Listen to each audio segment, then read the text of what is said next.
فإن اصول الشرع ثلاثة: الکتاب والسنہ واجماع الامہ۔ السلام علیکم ورحمۃ اللہ تعالی وبرکاتہ۔ بسم اللہ الرحمن الرحیم۔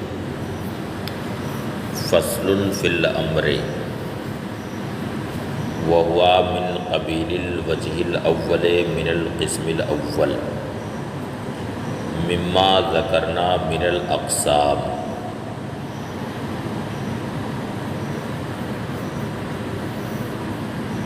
اب تک تقسیمات اربع کا بیان ہوا اور تقسیمات اربع کے تحت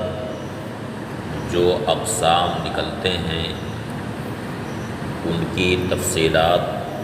بیان ہوئی۔ پھر آخر میں وجوہ فاسدہ کی بھی بحث آئی۔ اب ان ساری ابحاث سے فارغ ہونے کے بعد مصنف تقسیم اول کے تحت جو قسمیں نکلتی ہیں ان میں ایک خاص ہے، تو اس خاص کی بعض قسموں کا بیان یہاں سے شروع کرتے ہیں۔ تو اس کے لیے پہلی فصل امر کے تعلق سے قائم ہوئی، تو یہ فصل امر کے بیان میں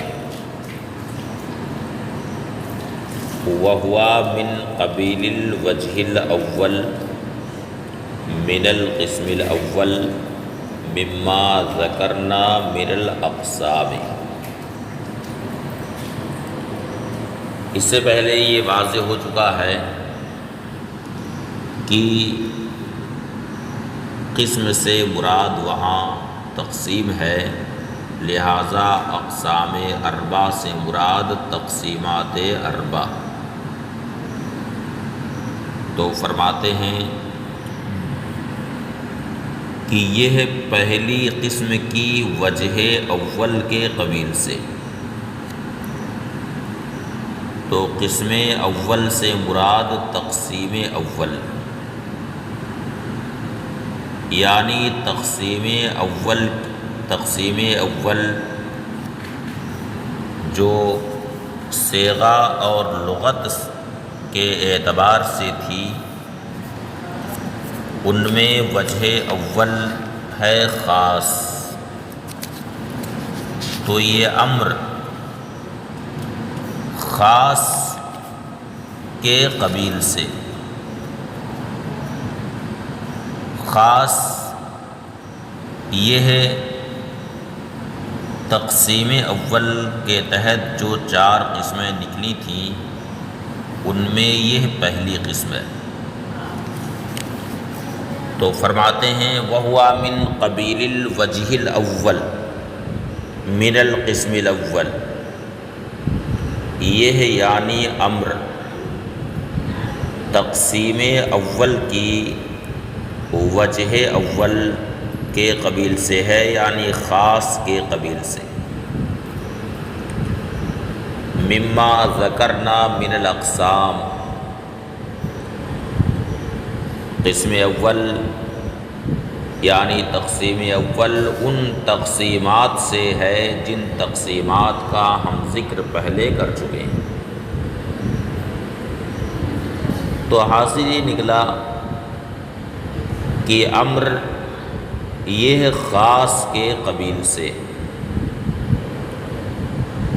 فَإِنَّ صِيغَةَ الْأَمْرِ لَفْظٌ خاص، اس لیے کہ صیغہ امر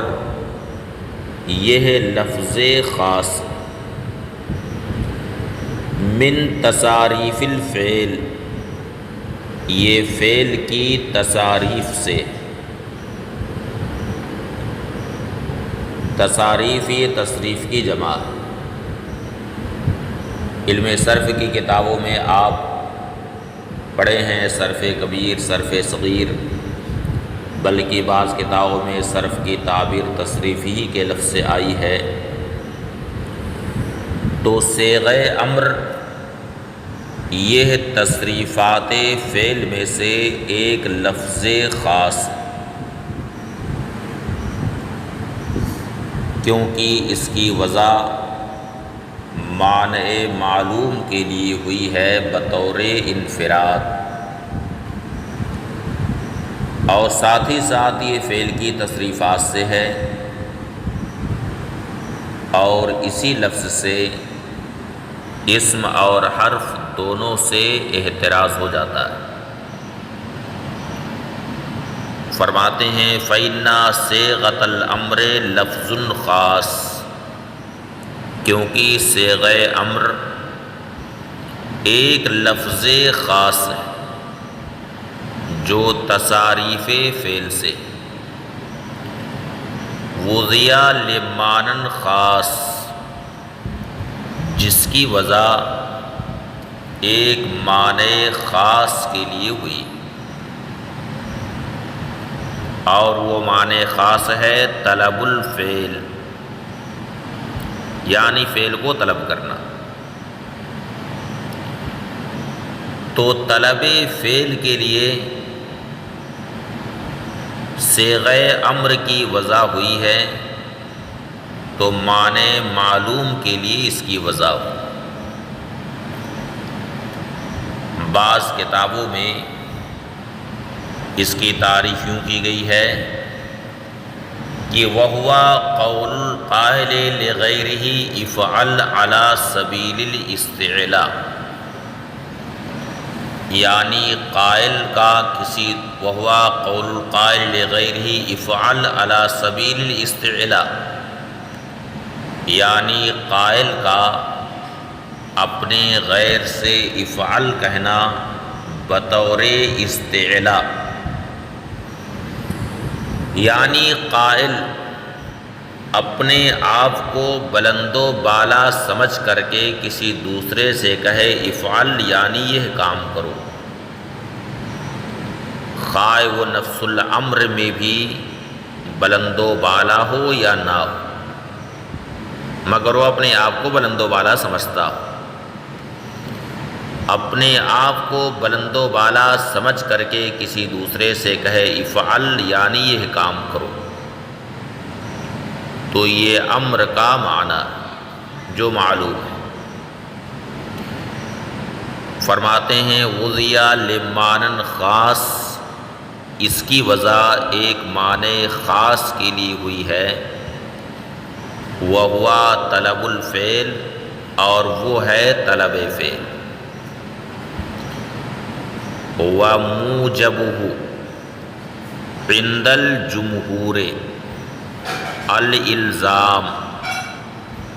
إِلَّا بِدَلِيلٍ۔ اب امر کا موجب کیا ہے، یعنی امر سے جو حکم ثابت ہوتا ہے وہ کیا ہے، تو یہ مسئلہ مختلف فیہ ہے، اسی لیے مصنف نے یہاں عند الجمہور کہا ہے۔ اس سلسلے میں جمہور کا مذہب یہ ہے کہ امر کا موجب اور اس کا حکم الزام ہے، یعنی فعل کو لازم کرنا، فعل کو واجب کرنا، الا بدلیل، مگر جب کہ وہاں کوئی ایسی دلیل ہو جو اسے کسی دوسرے معنی کی طرف پھیر رہی، اس وقت وجوب کے علاوہ کسی دوسرے معنی پر محمول کیا جائے گا، دلیل جس معنی کا تقاضا کرے گی۔ یہ جمہور کا مذہب ہے، جبکہ بعض لوگوں کا مذہب یہ ہے کہ امر کا موجب ندب ہے، جبکہ بعض کا مذہب ہے کہ امر کا موجب اباحت ہے، اور بعض لوگوں نے توقف کیا اور بعض یہ کہتے ہیں کہ امر وجوب، ندب، اباحت اور تحدید کے درمیان اشتراک لفظی کے طور پر مشترک ہے، اور بعض یہ کہتے ہیں کہ امر وجوب، ندب، اباحت یعنی صرف 3 معانی کے درمیان مشترک لفظی، اور بعض اشتراک معنوی کے قائل ہیں۔ اس طرح بہت سارے اقوال، اس لیے مصنف نے یہاں عند الجمہور کہا، وَمُوجَبُهُ عِنْدَ الْجُمْهُورِ الْإِلْزَامُ، اور جمہور کے نزدیک امر کا موجب الزام یعنی فعل کو لازم کرنا، واجب کرنا، الا بدلیل، مگر جب کہ کوئی دلیل ہو جو کسی دوسرے معنی کی طرف پھیر رہی ہو۔ والامر بعد الحظر وقبلہ سواء، اور امر منع کے بعد اور منع سے پہلے یکساں ہے، یعنی امر مطلقاً وجوب کا افادہ کرتا ہے، اس کا موجب مطلقاً الزام ہے، خواہ وہ امر منع کے بعد ہو یا منع سے پہلے ہو، اس کا موجب مطلقاً الزام ہے، افاد وجوب یہ مطلقاً اس کا موجب ہے۔ بعض لوگ یہ کہتے ہیں کہ امر جب حظر یعنی منع کے بعد آئے تو اس وقت وجوب کے لیے نہ ہوگا بلکہ وہ امر اباحت کے لیے ہوگا۔ ہاں اگر منع سے پہلے امر آئے تو وہ امر وجوب کے لیے ہوتا ہے، مگر مذہب جمہور یہ ہے کہ امر خواہ منع کے بعد ہو یا منع سے پہلے، دونوں کا حکم یکساں ہے، مطلقاً وہ افاد وجوب کے لیے ہے۔ فرماتے ہیں والامر بعد الحظر وقبلہ سواء، امر حظر کے بعد یعنی منع کے بعد، وقبلہ اور حظر سے پہلے، منع سے پہلے، سواء برابر ہے، یکساں۔ جبکہ بعض کہتے ہیں کہ منع کے بعد وہ اباحت کے لیے ہو جاتا ہے۔ ان حضرات نے آیت کریمہ وَإِذَا حَلَلْتُمْ فَاصْطَادُوا سے استدلال کیا،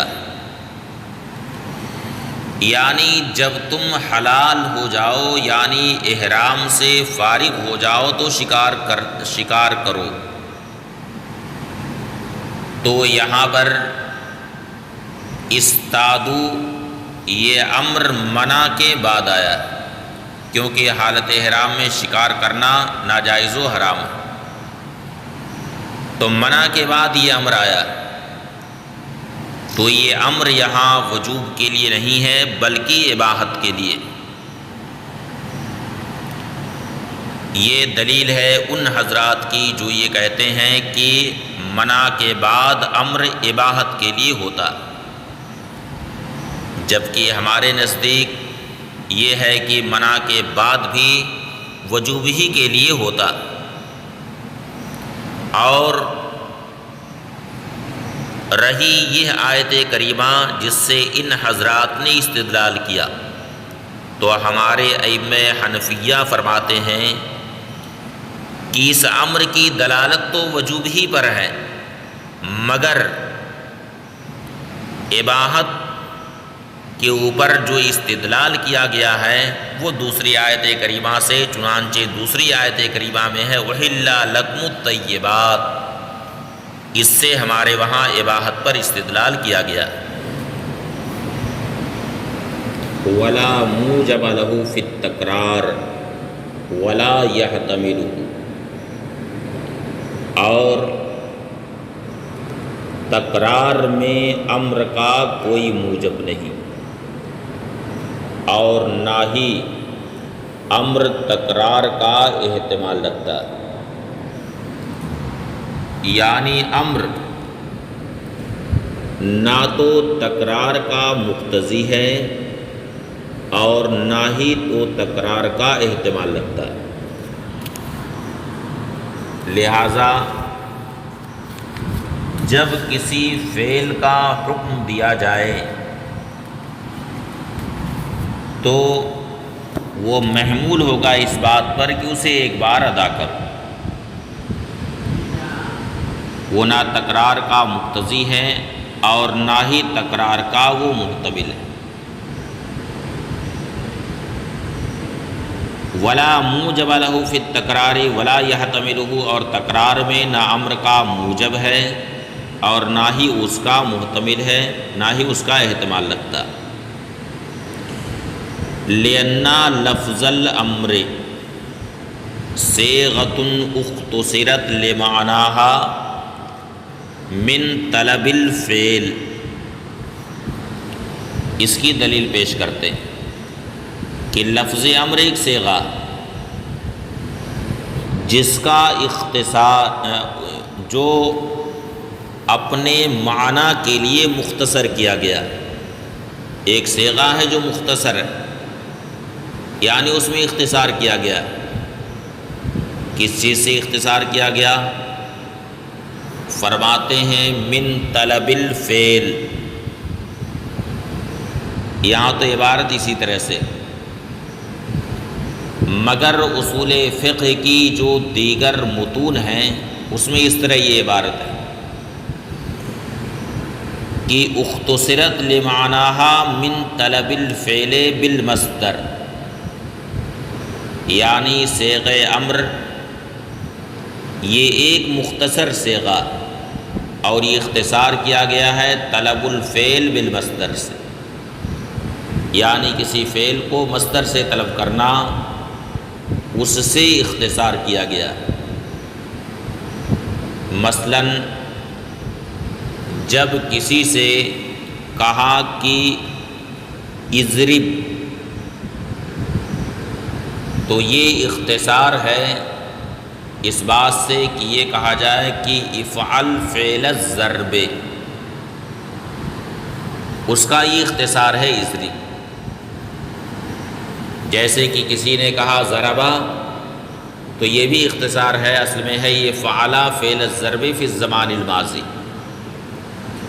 اسی طرح سے اضرب یہ مختصر ہے طلب الفعل بالمصدر کا، تو اصل میں ہے افعال فعل الضرب، اور ظاہر ہے کہ ضرب یہ مصدر ہے جو اس میں جنس ہے، اور اس میں جنس کا حکم یہ ہے کہ جب اس کا اطلاق ہوتا ہے تو وہ فرد حقیقی پر محمول ہوتا ہے، البتہ اس میں فرد حکمی کا بھی احتمال رہتا ہے، یعنی وہ عقل پر محمول ہوتا ہے، البتہ اس میں کل کا بھی احتمال ہوتا ہے، یعنی فرد حقیقی پر عموماً وہ محمول ہوتا ہے لیکن فرد حکمی کا بھی اس میں احتمال رہتا ہے، اور فرد حقیقی ہے ایک اور فرد حکمی وہ کل افراد کا مجموعہ۔ تو اب کہا افعال فعل الضرب، تو اس کا مطلب یہ ہے کہ ایک مرتبہ تم فعل ضرب کو انجام دو، اس میں عدد کا احتمال نہیں، لہذا افعال فعل الضرب کا یہ مطلب نہیں ہو سکتا ہے کہ تم 2 مرتبہ یہ فعل انجام دو۔ تو جس سے اختصار کیا گیا اس میں جب عدد اور تکرار کا احتمال نہیں ہے تو فعل امر جو خود صیغہ مختصرہ ہے اسی کا، اس میں تکرار کا احتمال کیسے ہو سکتا؟ اس لیے کہا گیا کہ یہ نہ تو تکرار کا مقتضی ہے اور نہ ہی تکرار کا یہ محتمل ہے۔ لِأَنَّ لفظ الامر صیغۃ اختصرت لمعناها من طلب الفعل، اس لیے کہ لفظ امر ایک صیغہ جو اپنے معنی کے لیے مختصر کیا گیا ہے طلب الفعل سے، یعنی طلب الفعل بالمصدر سے۔ لیکن لفظ الفعل فرد، لیکن لفظ فعل فرد ہے، یعنی افعال فعل ضرب مثلا، تو یہ ضرب ایک اسم جنس ہے جس کا اطلاق فرد پر ہوگا، فلا یحتمل العدد، لہذا اس میں عدد کا احتمال نہیں ہوگا۔ وَلِهَذَا قُلْنَا فی قول الرجل، یعنی چونکہ امر نہ تو تکرار کا مقتضی ہے نہ ہی تکرار کا محتمل، یعنی عدد کا احتمال اس میں نہیں ہوتا، اسی لیے اگر کسی شخص نے اپنی بیوی سے کہا طلقی نفسک کی، ایک شخص نے اپنی بیوی سے کہا طلقی نفسک، تو اپنے آپ کو طلاق دے لے، تو طلقی یہ مختصر ہے افعلی فعل الطلاق کا، اور ظاہر ہے کہ افعلی فعل الطلاق میں جو فعل الطلاق ہے یہ اس میں جنس ہے، جو فرد حقیقی پر محمول ہوگا اطلاق کے وقت، البتہ اس میں فرد حکمی کا بھی احتمال ہوتا ہے، اس لیے یہ محض ایک طلاق پر محمول ہوگا، اور دو کی نیت کرنا وہاں پر صحیح نہیں ہے، اس لیے کہ دو عدد محض۔ فرمایا وَلِهَذَا قُلْنَا، مصنف کہتے ہیں اسی لیے ہم نے کہا اس شخص کے قول کے تعلق سے جس نے اپنی بیوی سے کہا طلقی نفسک، انہ یقع علی الواحدۃ، یہ ایک ہی طلاق پر یہ قول محمول ہوگا، ولا تعمل نیت السنتین فیہ، اور اس میں دو کی نیت کرنا صحیح نہیں، لأنہ نیت العدد، اس لیے کہ دو خالص عدد ہے، وہ عدد کی نیت، الا ان تکون المرأۃ امۃ، مگر یہ کہ عورت باندی ہو، تو چونکہ باندی تین طلاق کا احتمال نہیں رکھتی بلکہ وہ دو ہی طلاق میں مغلظہ ہو جاتی ہے، اس لیے اگر وہ عورت باندی ہو تو اس صورت میں اس کے حق میں دو کی نیت کرنا صحیح ہے، اس لیے کہ اس کے حق میں دو طلاق یہ کل جنس ہے۔ الا ان تکون المرأۃ امۃ، مگر یہ کہ وہ عورت باندی ہو، لأن ذالک جنس طلاقہا، اس لیے کہ وہی اس کے طلاق کی پوری جنس ہے، فصار من طریق الجنس واحدا، تو یہ ہے جنس کے طریقے سے ایک ہی ہے، یعنی جنس کے اعتبار سے دیکھا جائے تو اس کے حق میں دو طلاق یہ فرد حکمی ہے، اس لیے کہا فصار من طریق الجنس واحدا، تو یہ جنس کے طریقے سے ایک ہی ہے کیونکہ وہ فرد حکمی ہے، اس کے حق میں دو طلاق یہ فرد حکمی ہے۔ بات ختم ہوئی۔ ثم الامر المطلق عن الوقت، اب یہاں سے مصنف امر کی تقسیم شروع کرتے ہیں، جو بعض کتابوں میں یہ تقسیم اس طور سے ہے کہ مامور بہی کی دو قسم ہے، ایک وہ مامور بہی جو مطلق عن الوقت،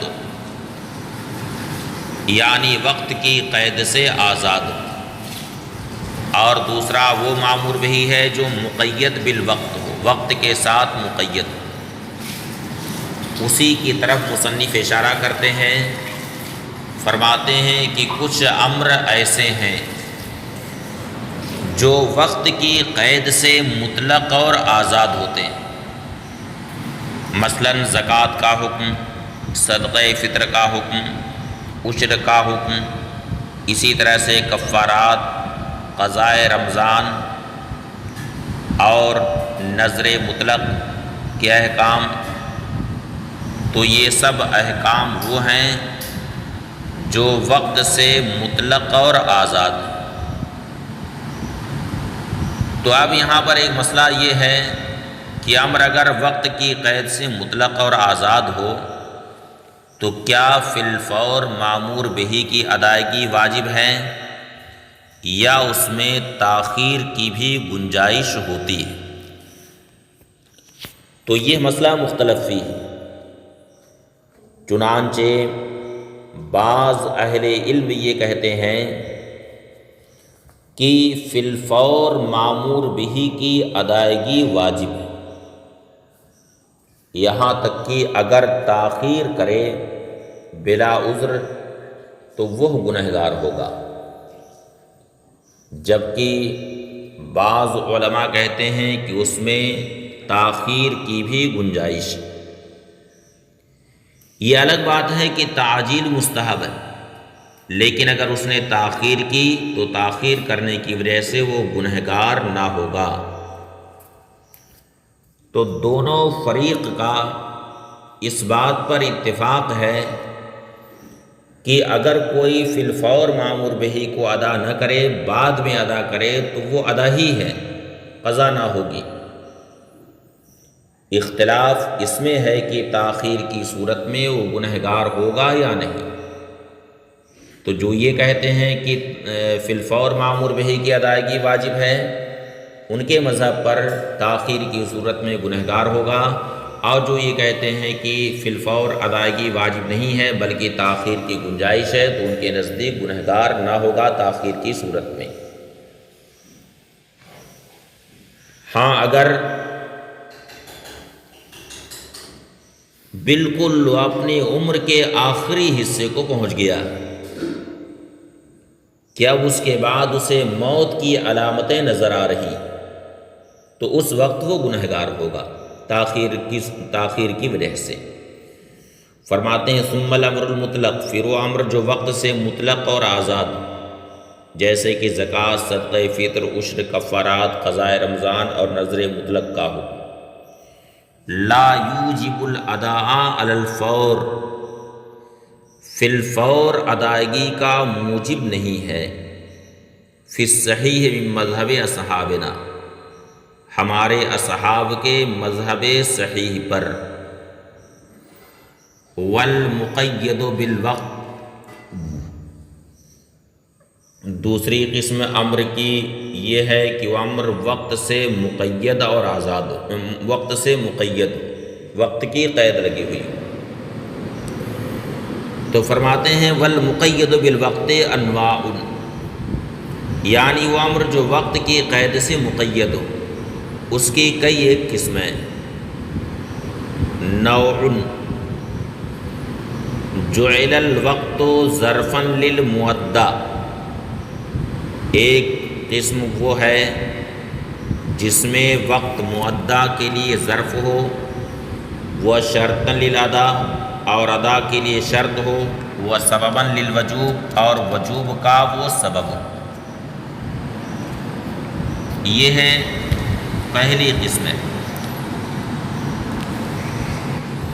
وقت کا مؤدّا کے لیے ظرف ہونے کا مطلب یہ ہے کہ مامور بہی کی ادائیگی کے بعد وقت فاضل بچ جائے، یہ ظرف ہے۔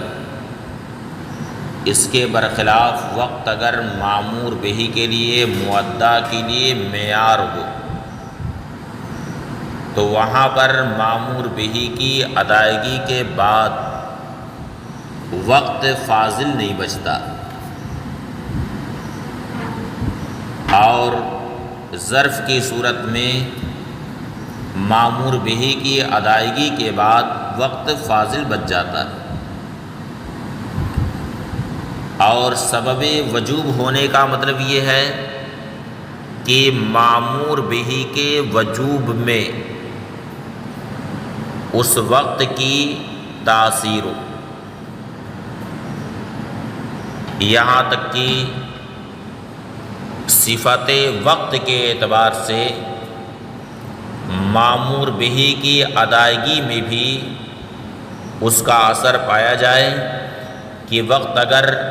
کامل ہے، وقت کامل میں مامور بہ کو ادا کیا تو ادائیگی کامل ہوگی، اور اگر وقت ناقص میں مامور بہ کو ادا کیا تو ادائیگی ناقص ہوگی۔ فرماتے ہیں نوع جعل الوقت ظرفا للمؤدى، ایک نوع یہ ہے کہ وقت کو مؤدّا کے لیے ظرف قرار دیا جائے، ہوا شرطا للادا، اور ادا کی شرط قرار دیا جائے، ادا کے لیے شرط ہو۔ ادا کے لیے شرط ہونے کا مطلب یہ ہے کہ وقت فوت ہو جائے تو ادا فوت ہو جائے، اور اس وقت سے پہلے ادائیگی صحیح نہ ہو۔ وسببا للوجوب، اور وجوب کے لیے سبب ہو، وہو وقت الصلاۃ، وہ ہے نماز کا وقت۔ تو نماز کا وقت نماز کے لیے ظرف ہے، اس لیے کہ نماز کی ادائیگی کے بعد بھی وقت فاضل بچ جاتا ہے، اس لیے معلوم ہوا کہ نماز کا وقت اس کے لیے ظرف ہے۔ الا تری، کیا نہیں دیکھتے کہ انہ یفضل عن الاداء، کہ ادا سے وقت فاضل بچ جاتا ہے۔ فکان ظرفا لا معیارا، لہذا وقت یہاں مؤدّا کے لیے یعنی نماز کے لیے ظرف ہے، لا معیارا معیار نہیں۔ والاداء یفوت بفواتہ، اور وقت کے فوت ہونے سے ادا فوت ہو جاتی، یعنی وقت نکل گیا، اب اس کے بعد کوئی نماز پڑھے تو ادا فوت ہو گئی، اب وہ ادا نہ ہوگی بلکہ قضا ہوگی۔ فکان شرطا، تو معلوم ہوا کہ وقت یہاں مؤدّا کے لیے شرط ہے۔ والاداء یختلف باختلاف صفت الوقت، اور صفت وقت کے اختلاف سے ادا بھی مختلف ہوتی ہے، یعنی وقت اگر کامل ہے تو ادا کامل ہوتی ہے، اور وقت اگر ناقص ہے تو ادا بھی ناقص ہو جاتی۔ وَيَفْسُدُ التَّعْجِيلُ قَبْلَ، اور وقت سے پہلے اسے ادا کر لینا، وقت سے پہلے جلدی کرنا، یہ فاسد ہے۔ یعنی اگر کوئی نماز کا وقت ہونے سے پہلے نماز ادا کرے تو یہ ادا فاسد ہے، تعجیل فاسد ہے۔ فکان سببا، لہذا معلوم ہوا کہ وقت یہاں سبب ہے۔ تو یہ ہے مامور بہ مقید بالوقت کی پہلی قسم، جس میں وقت مؤدّا کے لیے ظرف ہے، ادا کے لیے شرط ہے، وجوب کا سبب ہے۔ والاصل فی ھذا النوع انہ لما جعل الوقت ظرفا للمؤدّا وسببا للوجوب لم یستقم ان یکون کل الوقت سببا۔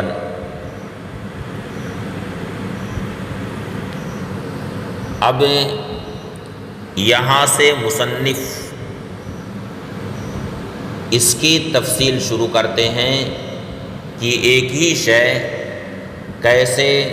مؤدّا کے لیے ظرف بھی ہوگی اور پھر اس کے لیے سبب بھی کیسے ہوگی، جبکہ سبب مسبب پر مقدم ہوتا ہے اور ظرف اور مظروف دونوں ایک ساتھ ہوتے ہیں۔ تو اس کی تفصیل شروع کرتے ہیں، جو انشاءاللہ آپ حضرات کل پڑھیں گے۔ السلام علیکم ورحمۃ اللہ تعالی وبرکاتہ۔